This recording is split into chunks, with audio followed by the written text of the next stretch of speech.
Hello everyone, welcome to the Totally Well Show. I'm your host, Joyce Strong. The Totally Well Show is a place where we get curious, ask lots of questions, explore everything to do with health, wellness, fitness, and all the things it takes to help you live the highest quality, most fulfilling life.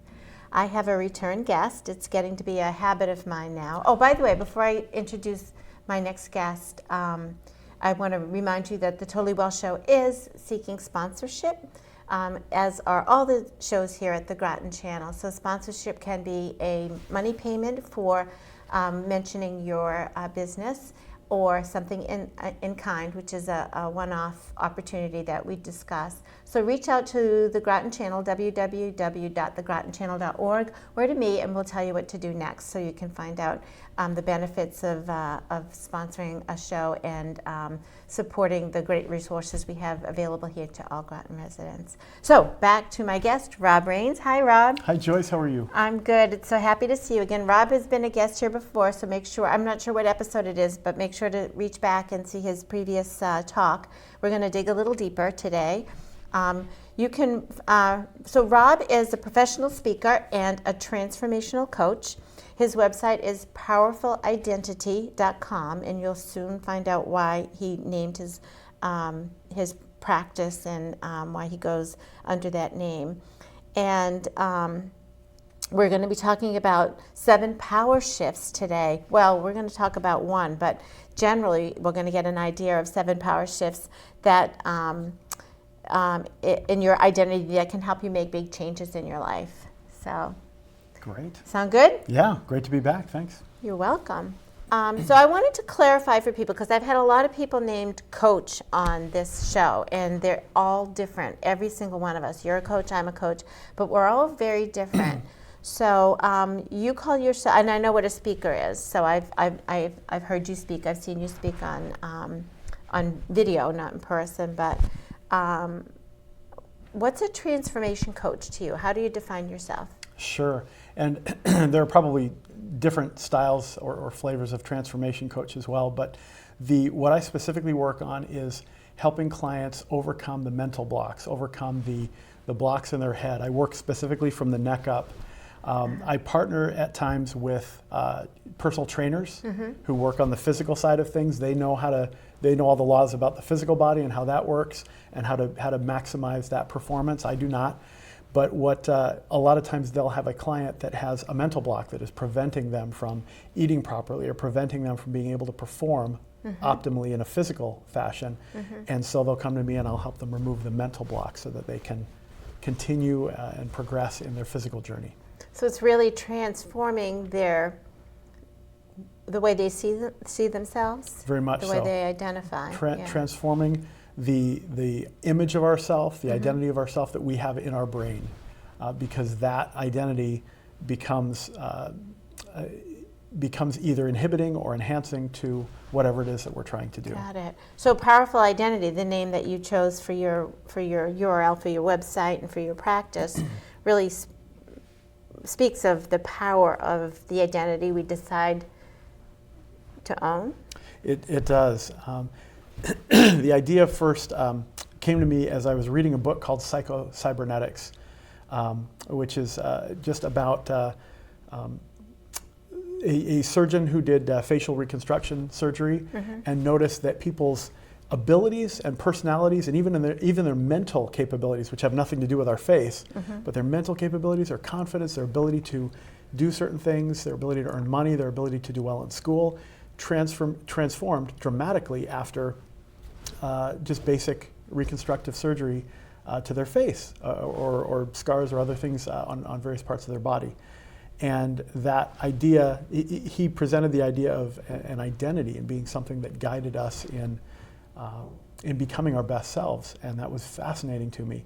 And as I dove in and studied that, I found instances not only where people were able to make dramatic changes by changing how they saw themselves, but I even found a lot of documented cases about people who had multiple personality disorder, where the different personalities reside in one body, and as the person would shift from one personality to the next, some of the physiological characteristics would change.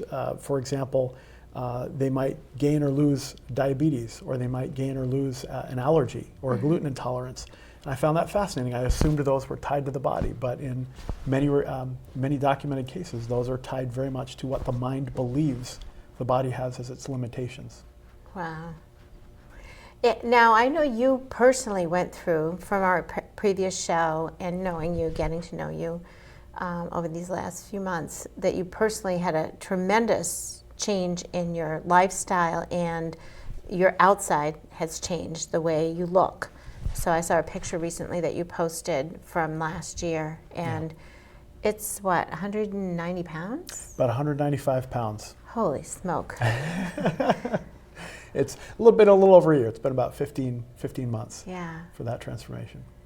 That's amazing. So I guess the question is, which came first, the identity change on the inside or the outside? That's a fantastic question. And to put it in context, I'd been trying for 25 years to shed excess weight and had been unsuccessful because I was not changing the identity. So the majority of the identity shift happened first. On the inside? On the inside. From the neck up.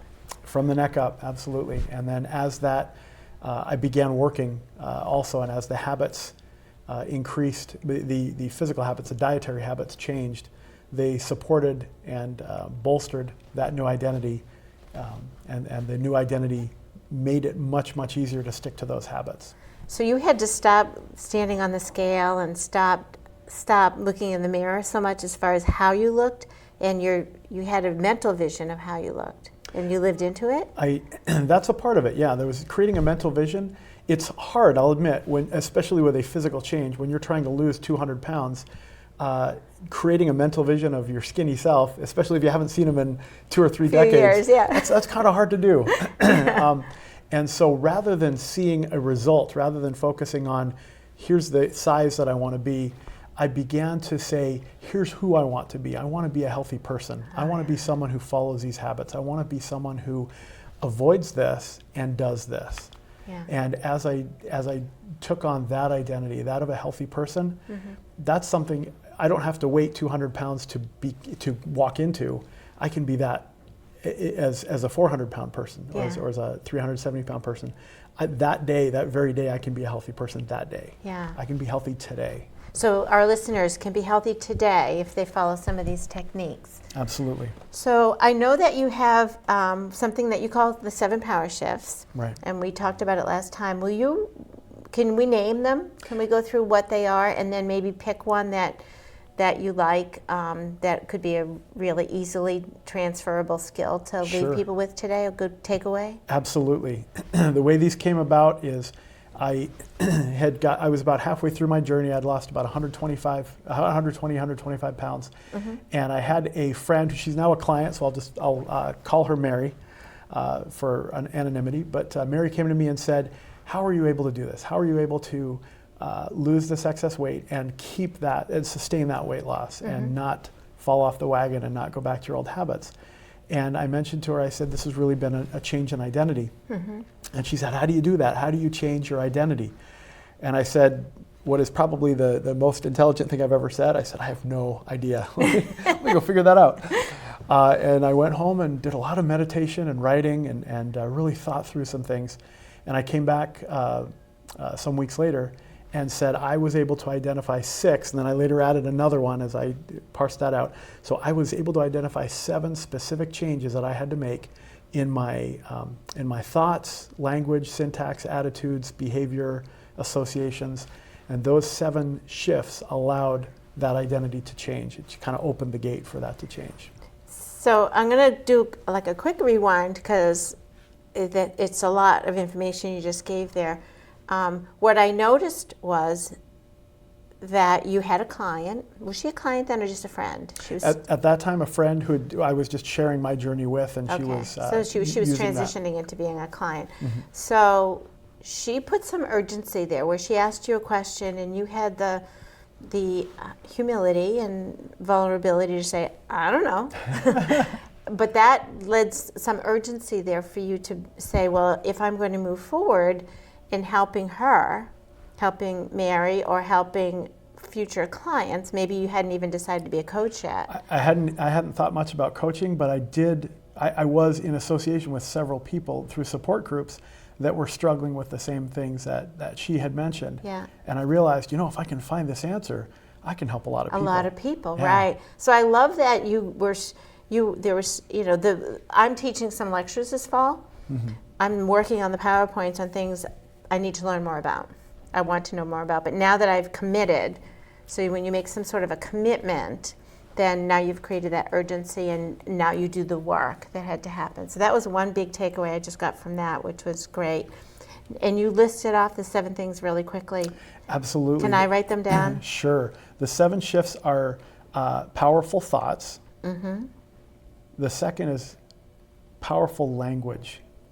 Mm-hmm. The way that we speak about ourselves, the way that we speak to ourselves. Mm-hmm. The third is powerful knowledge. Mm-hmm. The fourth is powerful tribe, surrounding ourselves with it, creating and joining cultures of support. The fifth is powerful motivation. And it's more than just a go-get 'em motivation. It's a shift from being driven by fear to being driven by love. And that when we make that change, the rest of the habits come easier. The sixth is kind of a dual or 2 sides of a coin. It's powerful sacrifice, but the other side of that is powerful gratitude. And it's a shift of focusing on what we're gaining versus what we're giving up. And the 7th is powerful focus, which is focusing on who we're becoming versus simply what we're trying to do each day, or a focus on who we're becoming versus a focus on the end result only. Okay. So which one do you want to talk about today and dive deep? Sure. Well, let's go with number 2, powerful language. Okay. And part of the reason for that is all the shifts take some work. They take some mental effort, but powerful language is the one that probably takes the least amount of initial effort, but brings the greatest return for that, greatest amount of change for that effort. Okay. So powerful language is a shift from using the language of a captive to using the language of a captain. That we are verbally and subconsciously taking ourselves out of the passenger seat and putting ourselves in the driver's seat. These are small, subtle shifts, and a lot of this is just becoming aware, practicing and enhancing our awareness of how we talk, how we speak about ourselves, how we speak about our journey, how we speak about our capabilities, and then making the changes necessary. So some examples in my journey, you'll never hear me say, I can't eat that, for example. There are lots of foods I choose not to eat now as a part of my weight loss and health, but you'll never hear me say, I can't eat that. I just don't use the word can't in that context. You'll hear me say, I don't eat that, or I choose not to eat that, or that's not something I eat anymore. Can't implies that I am beholden to some other power, that something else decides what I can and can't eat. And if that thing suddenly changed and I could eat that, I would suddenly be beholden to eat that food again. The truth is that I choose not to eat it. I'm the one in charge, I'm the one driving, and I've chosen not to eat certain foods. And by reinforcing the act to myself subconsciously that I'm the one making that choice, I'm reminding myself that I'm in the driver's seat, that at any time I could eat those foods if I wanted to, but I don't want to. Why does that matter? It matters very much because what sabotages our effort to change, there are parts of our brain that sabotage our effort to change. They try and protect the old identity, who we thought we were. And unless we are reinforcing constantly the fact that we have this new identity, that we are in charge, that we are in the driver's seat, that part of our brain will find ways to push us to dissociate, to numb our pain, to find comfort foods or find other coping mechanisms, and to readopt those coping mechanisms and fall back into old habits. It'll push us toward our default when life is stressful and difficult. So those are old habits meant to protect us, or that the brain thought we were needing protection? They are. For example, There are parts of our brain, referred to often as the lizard brain or the reptilian brain, that its job is to protect you as an individual. It oversees the fight or flight response. It regulates the autonomic functions like your heartbeat and your breathing to just make sure that you as an individual and as a species can continue. And that its desire is to protect you not only physically, but it protects you from pain, trauma, difficulty, and so forth. And one of the ways it does that is through dissociation, through coping mechanisms. Simple things like, when we feel stressed out, we'll pick up some food and eat some comfort food, or gamble, or view pornography, or go shopping. Various coping mechanisms that temporarily distract and numb the pain and remove that pain and allow us to function on a day that would otherwise be stressful and overwhelming. The problem is that when we do that too often, it becomes a habit, and often those habits lead us into places that we don't want to go. In my case, stress eating and comfort food eating led to a guy that was close to 400 pounds and really couldn't do a whole lot that other people could do. I imagine. I just had a thought of, once that habit starts to form, more of a question. Sure. Do you think the trigger to initiate the behavior becomes lower and lower? So, for example, the first time we do it, it takes very bad news, you have cancer. The next time it takes, oh, I forgot you had an appointment with me, or I don't have your favorite color, Absolutely. Do you think it can be? Yeah, very much so. Our brain is an incredibly complex and powerful machine. Powerful. It's a biological machine, but it's a powerful computer, and it can learn. It can be trained, and when we default to the same coping mechanism over and over, each time we train our brain and say, that repetition lets our brain know, hey, this works. This helps me dissociate. This helps me numb that pain.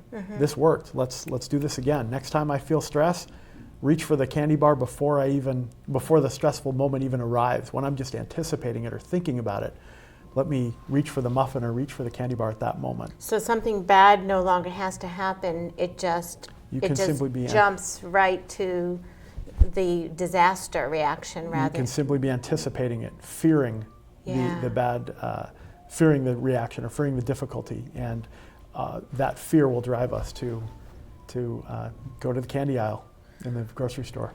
So I know from a lot of people come to see me for functional nutrition and weight loss, and so this is a very common thing to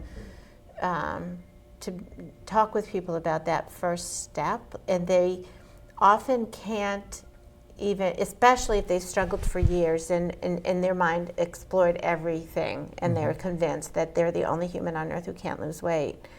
Like, how do you help someone see that, like, where's the first step? In this, staying within the frame of language. Sure. First of all, when they're saying they can't, I'm like, well, you just said you can't. As long as you say that, that's what you'll get. You're exactly right. You are literally, as we speak, we program our subconscious. Our conscious mind has the ability to reject ideas, to say, you know what, I don't buy that, and to reject it wholesale. Our subconscious does not. And when we speak, whether we're speaking about ourselves or whether we're speaking to ourselves, when we speak, we literally program our subconscious, and it doesn't reject falsehoods or inaccuracies. It doesn't search them for possible fallacies. It just takes it wholesale and says, okay, this is what I can or can't do based on how I just spoke. So the very first step that I have with people is what I call a clarity exercise. And I have them spend time, I have them walk around with a journal for several days and just write down the language. Just become aware of the language that they're using, and write down the language that they use around certain things. So can't is one of the words I have them look out for. Another one is should or should not, ought to or ought not to, because should or should not implies that the why, and by why I mean WHY, our reason, our impelling reason, resides outside. When I say I shouldn't eat that, What I'm really saying Says who? is someone else doesn't want me to eat that. Yeah. Maybe a family member, or maybe the promoter of whatever diet I'm on, or maybe my personal trainer, or whatever. Someone else, maybe society doesn't want me to eat that. Maybe Joyce doesn't want me to eat that. Yeah, what you think, I right? think you think I'm thinking, and I might not Exactly. even be thinking it, but you're thinking I'm thinking it. Exactly. In my head, that why exists somewhere else. Somebody else wants me to do that so behavior. there's a big external. But there's nothing inside, or at least the inside isn't as strong. Yeah. When someone says I should or shouldn't do that, the why is somewhere else. When they say I am committed to do that, can you feel the difference? Just as I say that, there's a kind of a different vibration in the way that comes across. You feel more power. You feel that person they're on the path to making that change. They're committed to do it.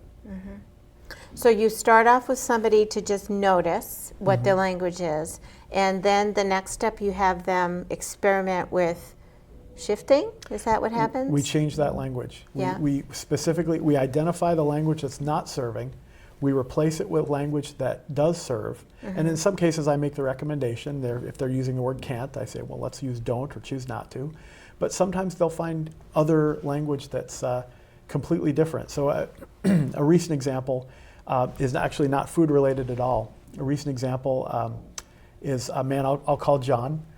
He's also a client who he is a police officer, and as part of his job needs to qualify has a physical qualification each year. A test, yeah. Exactly, and he needs to run a certain distance at a certain amount of time in order to qualify, and he really doesn't like running. So his language is, I hate to run. And so we spent probably an hour and a half on the phone picking that apart and talking about why does he hate, where does that hatred come from? And what we found out at the end was he was struggling with running out of breath too soon. And that there was maybe fear might be too strong a word, but there was a resistance to not being able to breathe as well as he'd like to. That was all. The rest of running, the act of moving the legs, the going through the woods part, he enjoyed all those things. He just hated the breathing. Yeah. And when we got through that, I gave him a number of verbal exercises to say each day. I gave him some other exercises that dealt with the other shifts as well. Yeah. Different ways to think and different things to write. Can you give and me do. some examples of what you said? I'm really curious of the verbal, because I was, for that very reason. So a client might come to me and say, I hate spinach, or whatever the negative thing is, right? I'm like, well, you'll always, if you say it that way, you're always going to hate it. You're not even giving spinach a chance. That's true. It's like, I'm curious about the way spinach looks. I mean, can you change it at all? So, so it's when you get such a visceral reaction from somebody, I get like kind of set back. I'm like, how am I going to help somebody change it because I'll often say, oh, you don't have to eat spinach. But really, if you want to learn to run, you got to run. Right.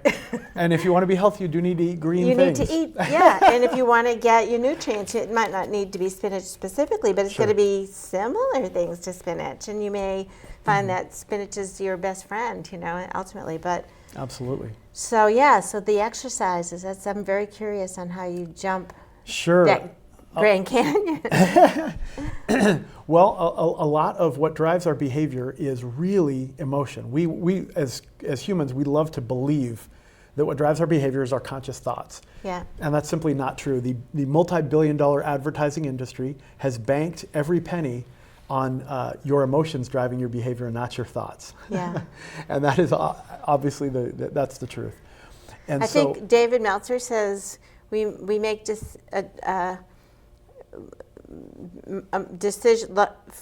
emotional decisions based on logical choices or something like that. Yes.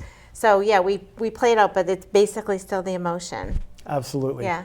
And so I give them a specific verbal exercise to do.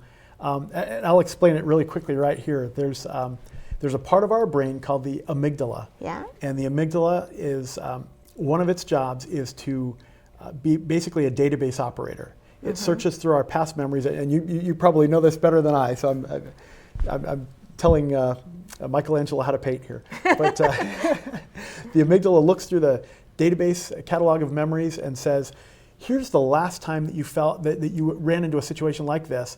I'm going to grab the same cocktail of chemicals that I pushed into your system at that time, whether it was cortisol or adrenaline or whatever, and I'm just going to throw that same cocktail of chemicals into your body now and get you ready for that. So maybe this first time, maybe you dealt with a toxic coworker and you had a bad experience.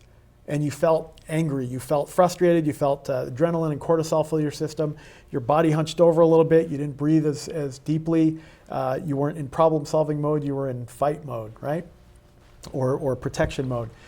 The next time, before that coworker even talks to you, when they're approaching you and just coming down the hallway, your amygdala takes that same cocktail and throws it into you, and you automatically feel that same stress. You haven't even talked to them yet. They might be coming down to say, Joyce, I am so sorry. But you have no idea. They haven't even opened their mouth, and you already feel, that very same physiological response happens because the amygdala says, here you go, let's be efficient. And so I give them a verbal cue. They first ask themselves, and this is something they practice multiple times before the situation arises, they pick a very, very positive, powerful, emotional moment in their recent past. And then they say, they ask themselves a question, do you know what this reminds me of?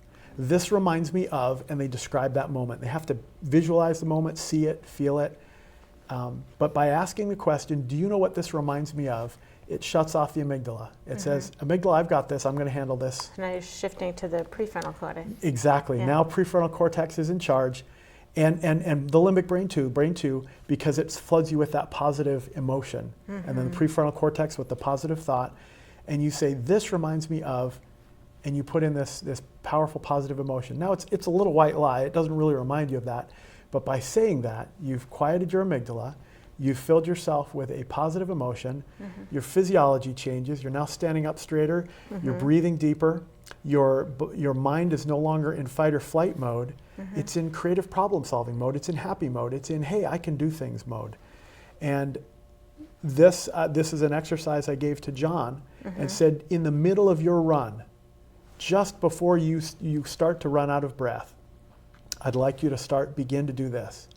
Begin to find your own experience and share, begin to say these words and use this.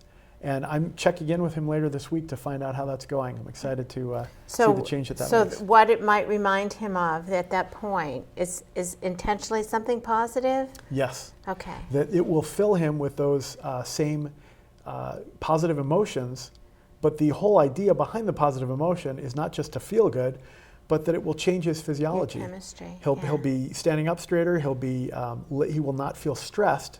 Instead of cortisol, his body will be flooding him with endorphins, which increase his run. This is all the science behind why meditation works, what I learned from Dr. Mark Goulston about suicide prevention. It's all the same science, that you can change your physiology and change the way you're thinking with intent, with techniques. Absolutely. We can give our brain the idea that it has already experienced something before it actually has that experience.